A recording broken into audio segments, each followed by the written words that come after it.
सभा चलेंगे जहां आप सांसद संजय सिंह क्या बोल रहे हैं, सुनते हैं।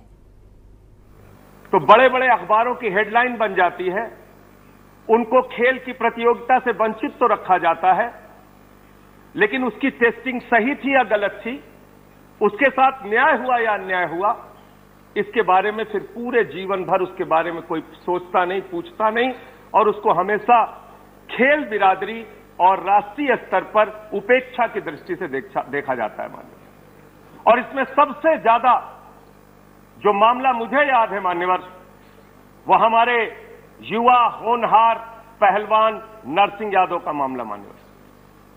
हिंदुस्तान से डोपिंग टेस्ट पास करके गए और अंतर्राष्ट्रीय स्तर पे ओलंपिक के खेल में उनको फेल कर दिया जाता है।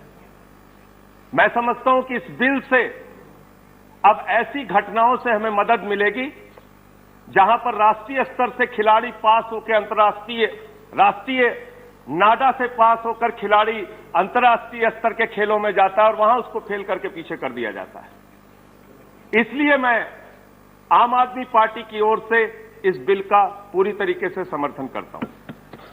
देश के हित में अच्छा है, खिलाड़ियों को इससे सुरक्षा मिलेगी, लेकिन यहां चिंता व्यक्त की दीपेंद्र हुड्डा जी ने, यहां चिंता व्यक्त की सदन के दूसरे हमारे माननीय सांसदों ने कि ये कई बार ये डोपिंग के चक्कर में लोग फंसते क्यों हैं, खिलाड़ी अतिरिक्त ताकत लेने के चक्कर में फंसते हैं। वो अतिरिक्त ताकत लेने की सोच उनके मन में आती कहां से है? क्योंकि जब वो मेडल की रेस में जब पीछे होते जाते हैं, सोचते हैं चलो किसी तरीके से मेडल हासिल करते हैं, लेकिन कई बार उनके साथ साजिश भी होती है। उनके साथ जो टेस्ट होता है, ऐसे इंजेक्शन जानबूझ के उनको दिए जाते हैं जिससे वो टेस्टिंग में फेल हो जाए। और इसलिए इस बिल का होना बहुत आवश्यक है कि ऐसी तमाम साजिशों पर, ऐसी तमाम कार्रवाइयों पर और ऐसी टेस्टिंग कर करके जो हमारे खिलाड़ियों को पीछे रखा जाता है, उससे उनको बचाया जा सके। लेकिन इसके साथ साथ क्या खेल के प्रति हमारी सरकार का ध्यान है मान्यवर? या माननीय मंत्री जी बैठे, मैं आपके माध्यम से बड़ी विनम्रतापूर्वक उनसे पूछना चाहता हूं, 130 करोड़ की आबादी वाले हिंदुस्तान में आप अच्छे खिलाड़ी कैसे बनाएंगे जब आप खेल का बजट मात्र 3000 करोड़ रुपए रखते हैं? 3000 करोड़ रुपए का बजट आप 130 करोड़ की आबादी में रख रहे हैं। 2021 में आपने खेल का बजट कम किया, इस बार थोड़ा बहुत आपने बढ़ाया।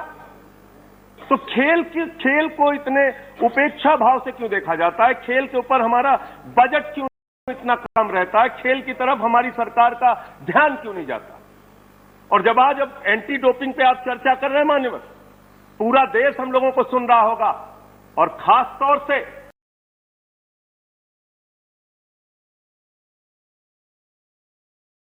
हमारे होंगे में बिहार दिन रात सुबह 4 बजे उठ के शाम तक मेहनत करते थे कि उनको देश की सेना में भारत के लिए मरने मिटने का मौका मिलेगा। उनको भी आपने बगैर डोपिंग टेस्ट के फेल कर दिया।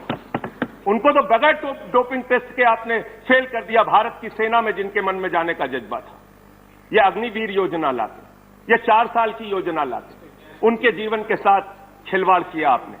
मान्यवर, मैं आप लोगों से आपके माध्यम से इस सरकार से कहना चाहता हूं, कभी आइए देखिए और खेल को बढ़ावा कैसे दिया जाता है। खुले मन से आइए खेल मंत्री जी, चलते हैं दिल्ली के सरकारी स्कूलों में, जहां अरविंद केजरीवाल और मनीष सिसोदिया ने मिलकर सरकारी स्कूलों के अंदर स्विमिंग पूल का निर्माण किया है।